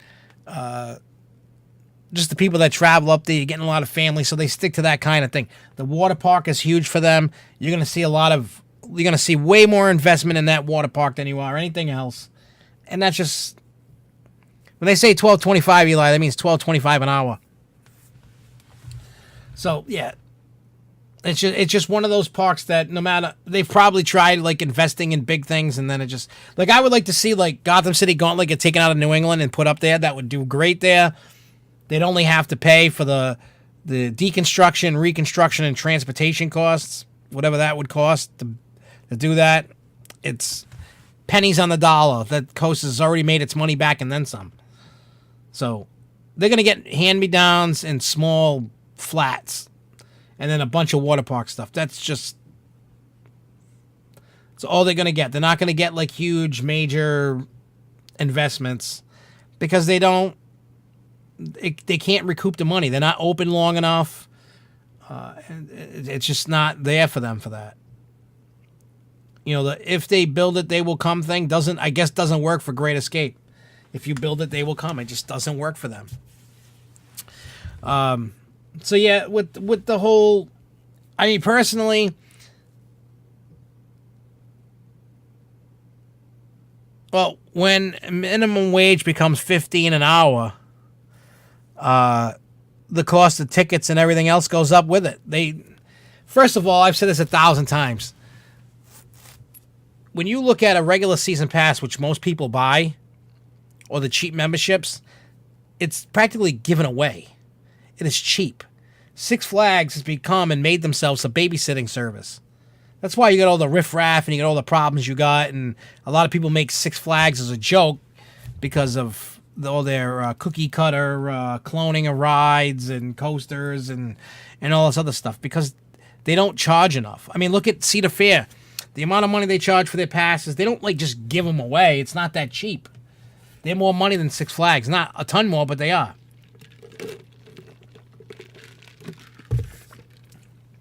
You know, so that's just how it is. So anyway, back to Nor'easter. I heard the event was okay. It went kind of fast. I heard it. Everybody had a great time. Six Flags did not go, and they had a video. Let's see if this video works. I don't know if this video is going to work or not. We'll see. But this is the video that was played in Nor'easter. Now pay attention to it, because it says when Cyborg's opening. Let's see if it works. Hi guys, Jen McGrath here at Six Flags New England. I hope all of our friends, American Coaster Enthusiasts, are having the best time at this year's Nor'easter. I'm sending sincere apologies from right here in Agawam, Massachusetts, that we could not be with you this time. Right now, this weekend is our job fair, and as you can imagine, we need a lot of incredible people to operate our park to ensure you have the most thrills this season. To talk a little bit about 2018, we had a phenomenal year. In fact, right behind me, we're taking down over 1 million lights for this past season's Holiday in the Park. But enough about 2018. I'm here to talk about 2019. It is going to be the biggest, the best, and most thrilling season you've ever had at Six Flags New England. I can promise you that, as we offer more thrills than ever before. Our opening day is April 6, 2019, and we're open 2 consecutive weeks for spring break. I hope we see you there. Talking about spring of 2019, we are going to bring you the latest in innovation and technology as we introduce Cyborg Hyperdrive, an indoor ride experience like you've never seen before. It's going to be immersive and offer the latest of technology and innovation the moment you step in the queue line, with holograms, video, and sound. But the moment you step in that ride, I warn you, as you come face to face with Grid, a virus that will take over the ride, and I hope our friend Cyborg will save the day and you as you ride this epic. Guys, I wish you the best 2019 season as you travel from park to park, whether it be Six Flags or any media. You guys come out here to Six Flags New England. Bye bye friends, we'll see you soon.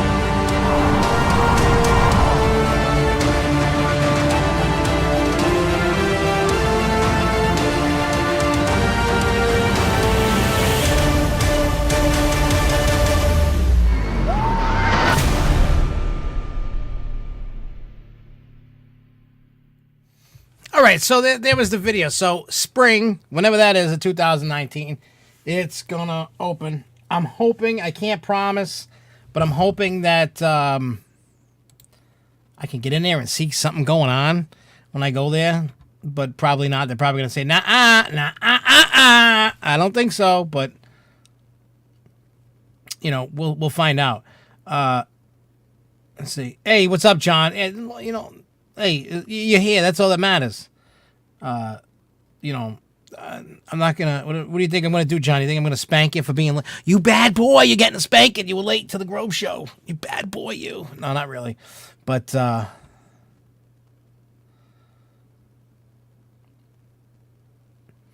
Yeah, see, Cody says, I think the thing is that Six Flags has more local approach, and they focus on people around the area coming to the local park. Cedar Fair focuses more on enthusiasts.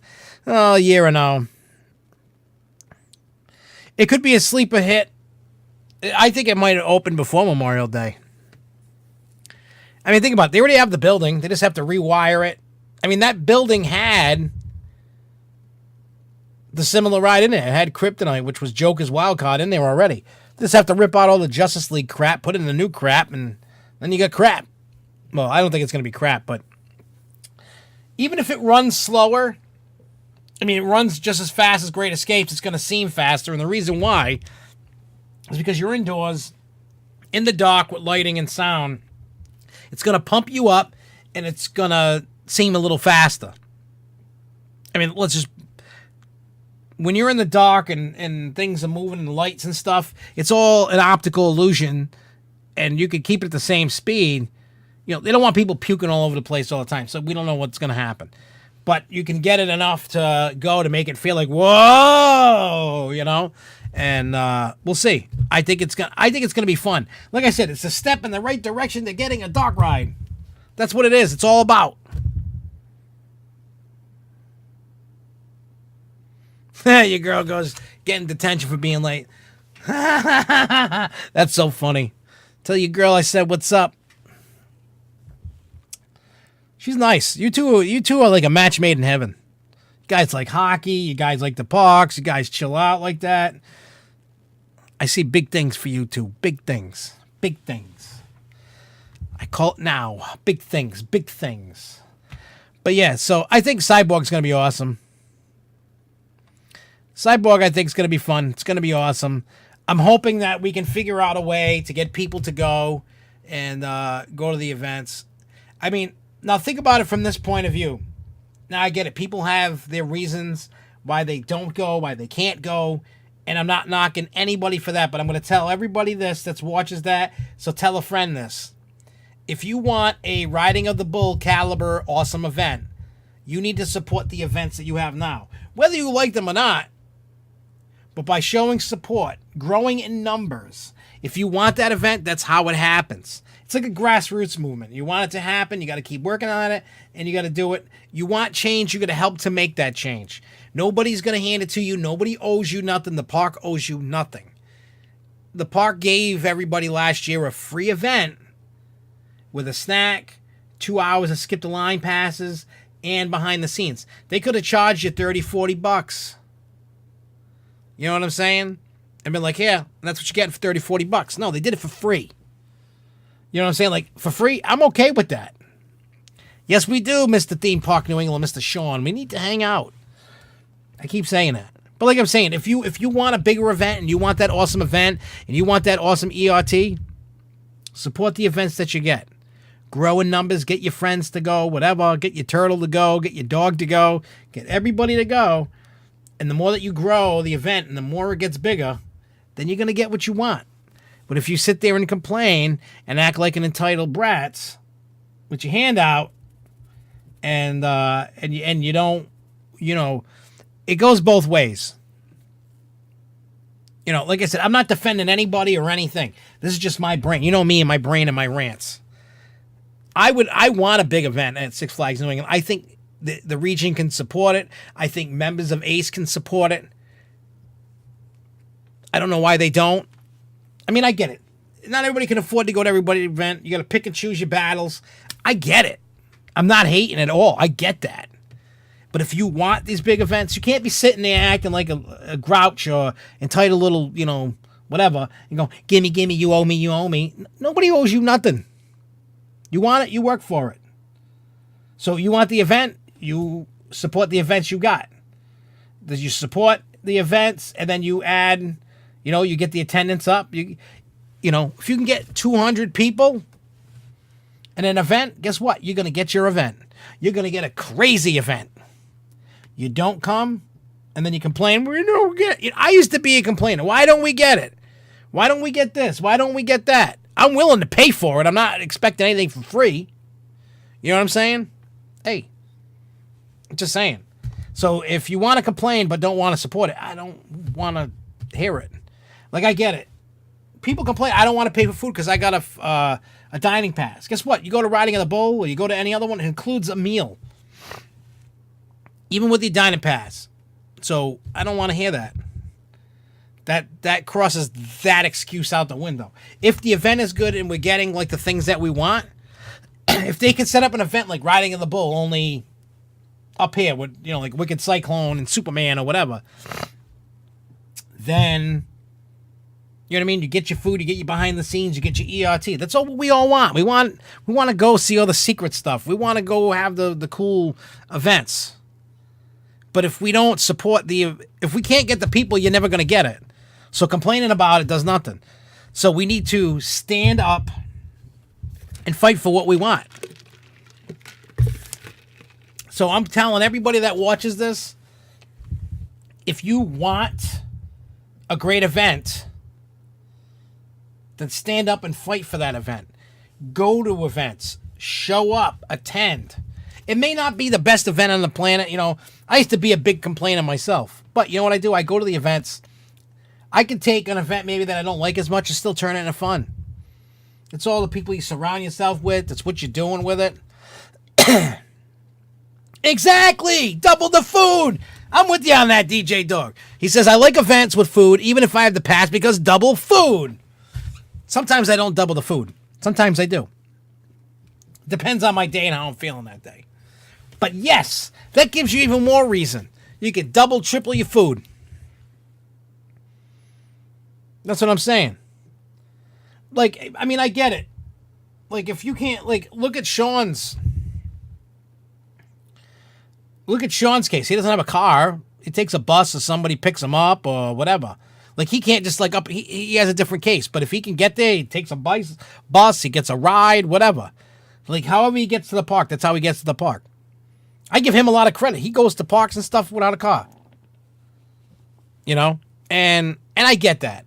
You know, some people don't have enough money to do a lot of events. They got to go, well, I can only go, like, 2 events, and I want to go here, and I want to go there, so this one can't go. Like, I get it, you know? So,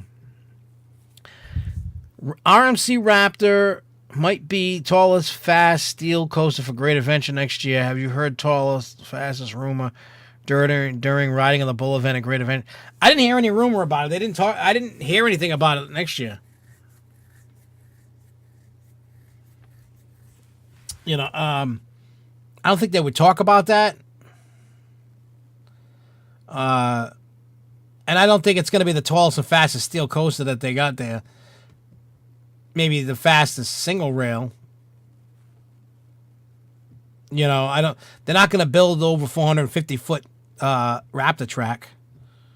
You got King Dakar, and then you got 30 for Nitro, I think.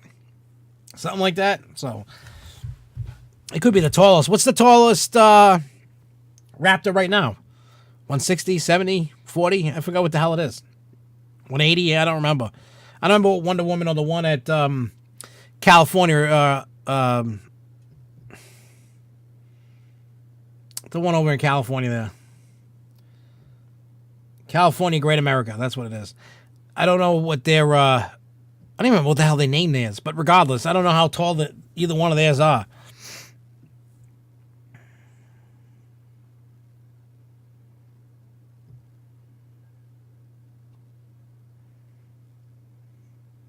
Yeah, see, again, you work at parks, so the events are on the weekends when you're working, so you can't go.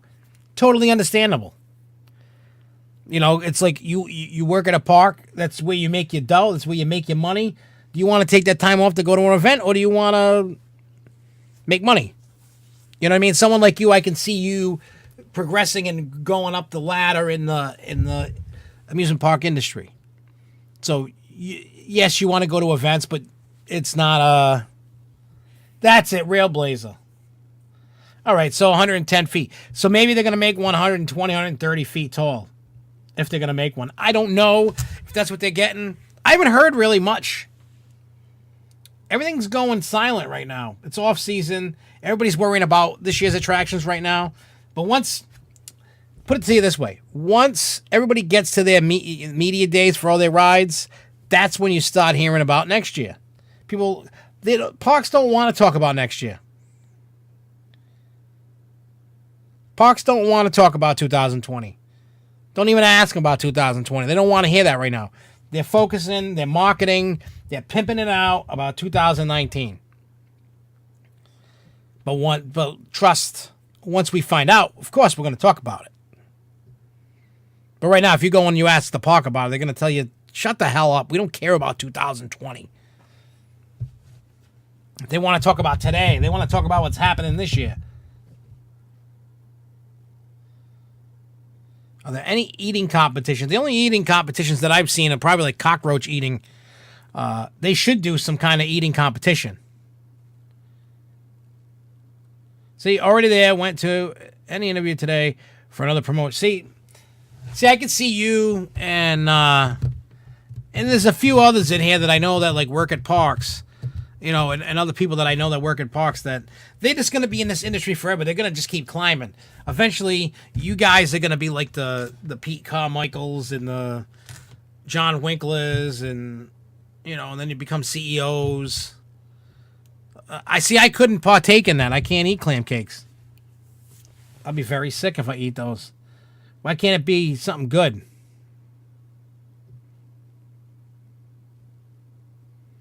Planning on doing a study abroad in Spain and doing Park Asterix in Wallaby, Belgium in 2021. 2021 is a great year. Graduate that year. 2021, I would have been married for a year. Imagine that. No, nothing. But here's the thing. In the list of stuff that I've been writing down for when I go up next month, that's on the list. Panda Express, the water park. They might not talk about that because it's not announced. You know, from what Jen said, that we can walk the park. She can show me what they can show me, and we could talk about what there's to talk about. Plus, we're talking about wedding stuff. So, and even in the email from Norisa that I asked, and then the response I got was, everything in the video is what's been announced, and that's what they can talk about. So that's basically the when I go and I ask questions, she'll be like, "Oh, good question," and most likely they may or may not. They might. What they're gonna do is she wanted to wait till like mid-March for me to come up, so that if there's anything new or things that they can talk about and break, that way when I went up there, they could talk about it. I mean, there's matter of fact, I'm going up there to talk about, you know, there's things that are going on, and then we're going to talk about Cyborg, and we're going to talk about stuff. All right, now you're talking hot wieners. How many hot wieners can you eat in 5 minutes? I'm down for that kind of contest. Hot wieners are the bomb diggity. And I know there's some people that have no clue what the hell we're talking about, John, and they miss it. Luco knows. Luco knows because he likes them, kind of. And Luco hates hot dogs. But it's a special hot dog. It's not like a typical crappy hot dog. I will take a hot wiener any day. Well, the date of the wedding next year is September 26th. So if you're around, there you go.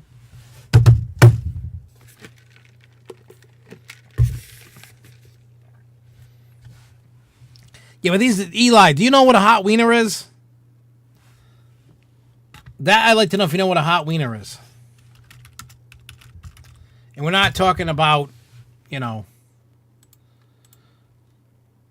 that kind of stuff.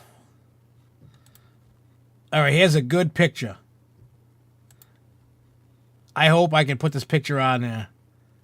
Please let me put it in here. Please.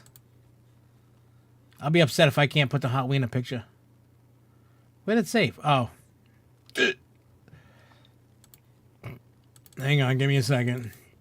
I want hot wieners now. Damn you. What time does Oneyville's open? At like what, 1, 2 o'clock in the morning? I think. Ah, yes. Yes, my friends.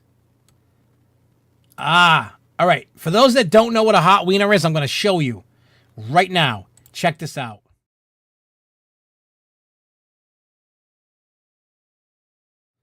That, my friends, is a hot wiener. That's what that is. That, you look at that, that's what a hot wiener is.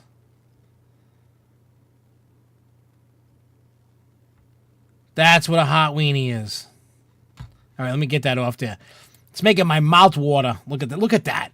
I mean, I eat it with no onions on it. A hot wiener consists of a different kind of hot dog. It's not like a regular hot dog. Then you got this meat sauce. You can't even see I don't think you can see the thing. And then with the meat sauce, you can get you got mustard, and then you got onions. I always get it no onions. I don't like onions. Not an onions fan.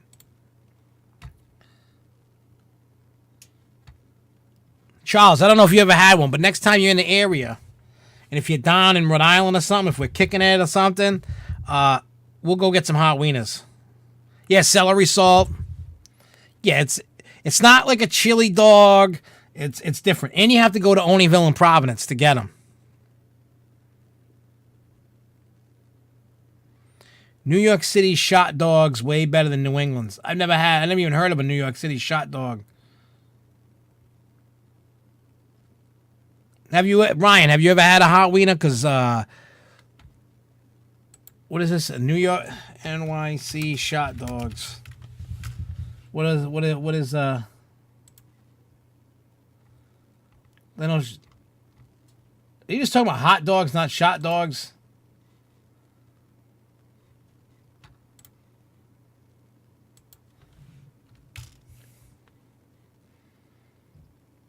Because I'm telling you, I've had hot dogs like everywhere. They were awesome. Like matter of fact, if you go to the Big E and you go into the Rhode Island building, if you look for a place, they've been going every year. If you go to the Big E and you go to a place inside, and it's called Sam's, that's a hot wiener joint. It's not Oneyville. Oneyville Wienie's got the best weenies, I think. Oneyville wieners are yep, got to have the coffee milk or a coffee cabinet. That's the way that you partake with the hot wieners with the coffee milk. I don't know if you ever had coffee milk either, Charles. But but if you want to somewhat get kind of familiar with the hot wiener, go to the Big E, down the road from Six Flags New England, they got it going on. And you go into the Rhode Island building, and then you can get Sam's. Sam's is all right. You need the hot wiener fix. Sam's will do you okay. Because that was the first hot wiener that Luco had when we went. And then I've had him go. Actually, I don't know if he's had Oneyville. Luco, have I taken you to the Oneyville wiener joint? We may have to do that Saturday. I may have to take you there because I kind of want hot wieners now, and I'm not going to go out there now to go get hot wieners.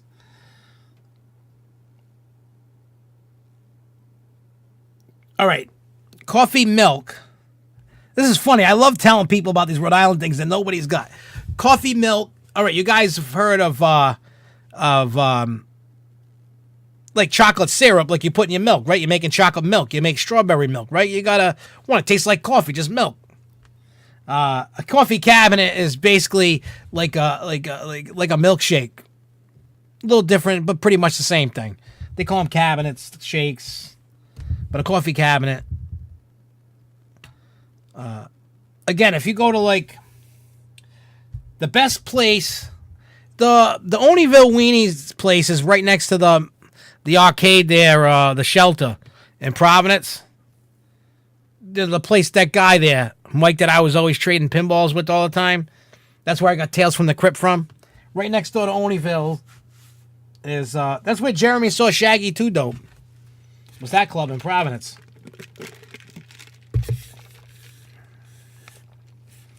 But yeah, I don't know if I ever taken you to Oneyville. You need to, if you want the best hot wiener, you got to go to Oneyville Weenies.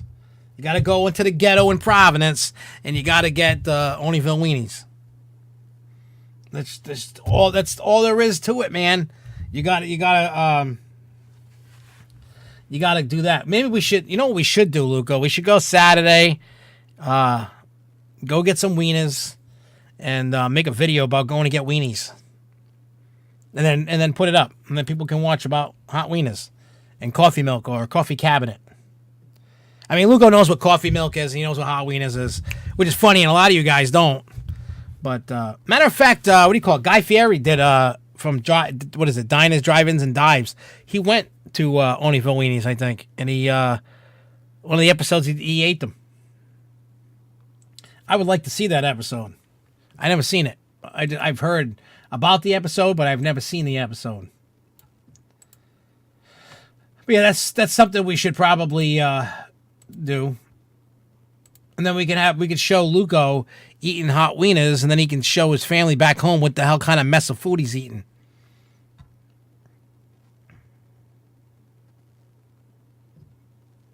Yep, I remember the True Moo car. Actually, we didn't have True Moo when I was a kid, but that's what they got now. I forgot what brand we had. It was like a local milk place. Might have been Christensen's Dairy, and that was on Smith Street in North Providence. I don't know what the eating competitions are. I don't know.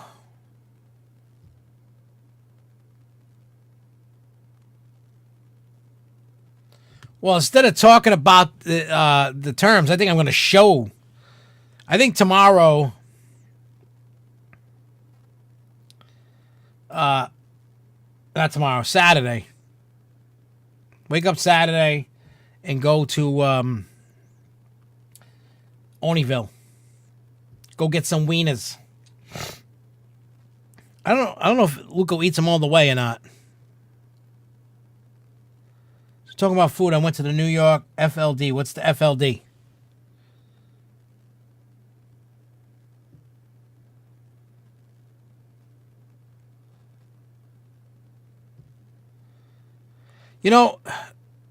I would love to go to Abu Dhabi and go to that Warner Brothers Park. I mean, I watched video on that place. That place looks amazing. Here's the problem. In the United States, if you think about it, like big parks, there's not tons of them. You got Universal in California. You got the Universal Parks in Orlando. I'm not talking about outside the United States. I'm just talking United States. Then you got Disney. And I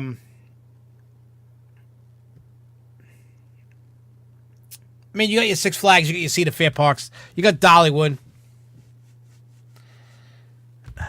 I don't know about eating food quickly, but I can eat food. I mean, we love food. And speaking of food, before I get into this conversation about Warner Brothers World, because I got a thing to say about that. Burger King has funnel cake fries, and I think they're the same funnel cake fries, Luco, that what do you call it? That we ate at IAPA. I'm going tomorrow to test that out. I'm going to test that theory out tomorrow. I'm going to try funnel cake fries. We're going to try them and see what happens. But anyway, back to the Warner Brothers thing. I don't see... No, I could be wrong. I'm wrong about a lot of things. I just don't see it happening. To open a park like that in the United States, you're talking a couple $1 billion probably to get that place open. I don't know how much it costs in Abu Dhabi. It's probably about the same thing. It's probably going to be whatever that cost, $2 to $5 million. I wish million. $2 to $5 billion to open a park like that to get it so people would come. The problem I see with that is you're not going to put it in Orlando because it's over. Universal in Florida's got that on lock. You're not going to put it near Disneyland and stuff in California because they got that on lock. They got to try and find a popular area, and I don't see the thing is a lot of stuff that goes to Vegas kind of dies and it doesn't last long. I mean, look at all the problems that they're having with everything. Everything keeps getting sold and bought and rebuilt, and Vegas is not a viable place for a theme park. Even if it was all indoor, it's just not viable. Vegas isn't there yet to support that kind of thing. Honestly, I know this is kind of like a wish thing, but why not put one in like the New York, Connecticut, Boston area? You know what I'm saying? Like big metropolitan areas that could support it. You need something, but make it an indoor place like they did in Abu Dhabi. You know what I'm saying? Like, if you can make it indoor like that, and it can be open all year round, and then when it's really hot, people don't want to be out at a Six Flags or whatever, I think it would do well. I think it would do well regardless if you made it like that and not... To make it viable, it's got to be open all year round, number one. Number two, it's got to be in an area where there isn't a Disney and there isn't a Universal.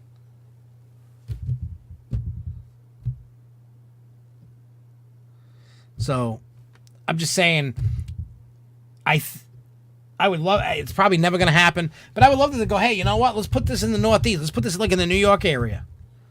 New York, Connecticut, Boston. Like somewhere around that area, I think it would survive. I think it could thrive. There's a lot of people. People would travel to it. It could be like the Northeast, New England's version of Disney. Yeah, it would be awesome. I would go to it. I'm just saying that they could do it. I don't know if they would do it, and I don't know if it's viable. You know, I don't know. See, a lot of people don't want to invest and build parks from the ground up because it costs so much money. And look what happened. I mean, look at Hard Rock. I know that's not really the exception or the rule or whatever. They did business wrong, and how they did it was wrong. And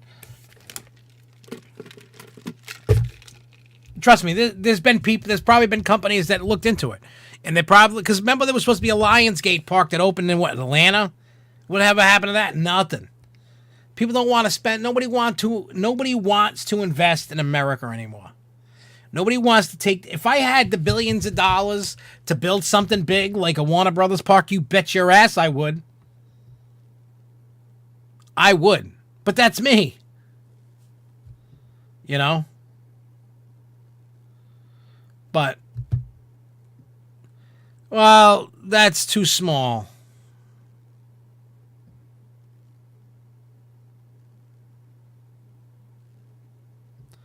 You know, like New York, I mean, you'd have to go on the outskirts. You'd have to find an area, but you could do it. I would say put it... I mean, Rhode Island itself needs a park. I mean, you could even put it back at Rocky Point and rebuild it back up. Rhode Island needs something. I don't know about you guys, but after going in the water in the Caribbean, I will never go in the water in the Northeast ever again. Never. I'm not even going to put my toe in it. I ain't going. Forget these beaches. Plus, the prices of the beaches are going up. So, Rhode Island needs... and the thing is, Rhode Island can't, like, try to, like, go big. Like, it has to slowly develop it. It can't go, bam, here's a music park. It'll fail in 2 seconds. The problem is, if Rocky Point ever closed, it'd be in a better position than it is, obviously, now. If Rocky Point was to reopen, they would literally have to go slow, step by step, and build it up. And they can't try to, like, do a competition with Six Flags. They'd get their ass beat. Now, they have a coast. They have, unless they get rid of the one in Atlantic Beach. Is Atlantic Beach Park still there? I mean, it's a kiddie coaster, but... I mean, I got that credit. See, I drove all... That's another thing.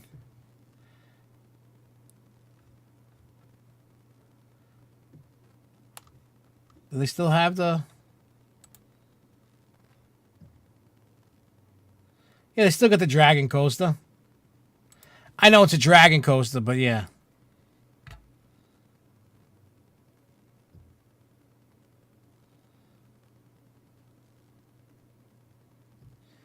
Yeah, the... see, what I did was to get the credit. I paid $20 to park. And then we went and got the credit, and then we walked around for like 20 more minutes just to kind of get a little bit more money out of my park. I asked them, like, I'm only going to ride they thought I was nuts because I was going to ride the coaster. And, yeah. Yeah, that's... They're like, nope. I'm like, I'm going right there. Oh, it still shows on their website. I'm looking at it right now. It's showing the ride. Let's see if I mean, maybe they did. I don't know. I'm looking. I'm like, now I'm like scouring to see if it's there. What's this?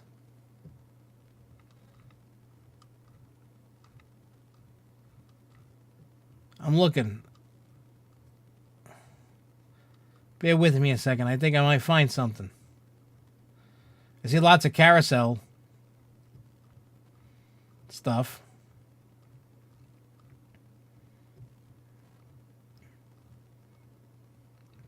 They painted the building last year.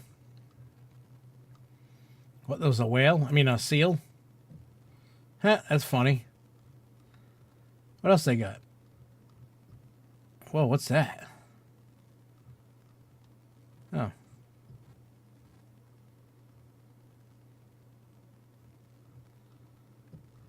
Yeah, I don't see anything about whether that's there or not. If you go on their Facebook page, there's a video. What's the video from? Let me see.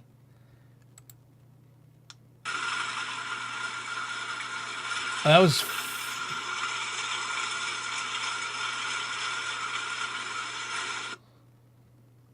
Oh. Well, I don't know. I don't know.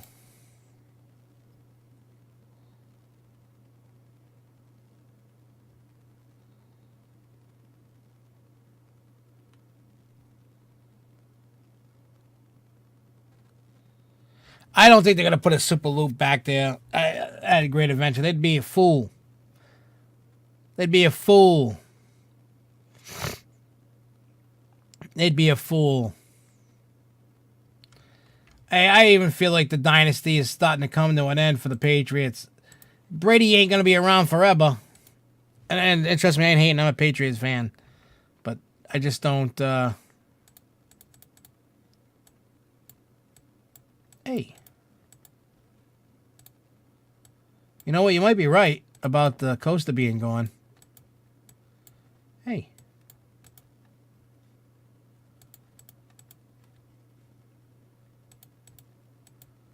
Come on.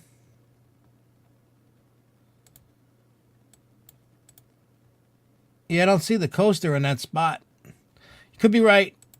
I don't know. I wrote it. I got the credit, so I don't know. But if that's the case, then we need to get a coaster over here. But anyway, we're going to get out of here. Thanks for watching. We'll be back next Thursday. Same bat time, same bat channel. Maybe I'll have news next week of the video being done for Fairtown and whatever else. And we'll see what's going on. But we'll be back next Thursday, 8 p.m. And we'll see what we'll talk about. And we'll be back then. So anybody, if you're having fun this weekend, I won't. I'll be sitting like a shadow eating hot wieners and working on Fairtown. But, oh yeah, and there's 2 videos dropping, I think, tomorrow. One's dropping tomorrow. One's dropping Sunday.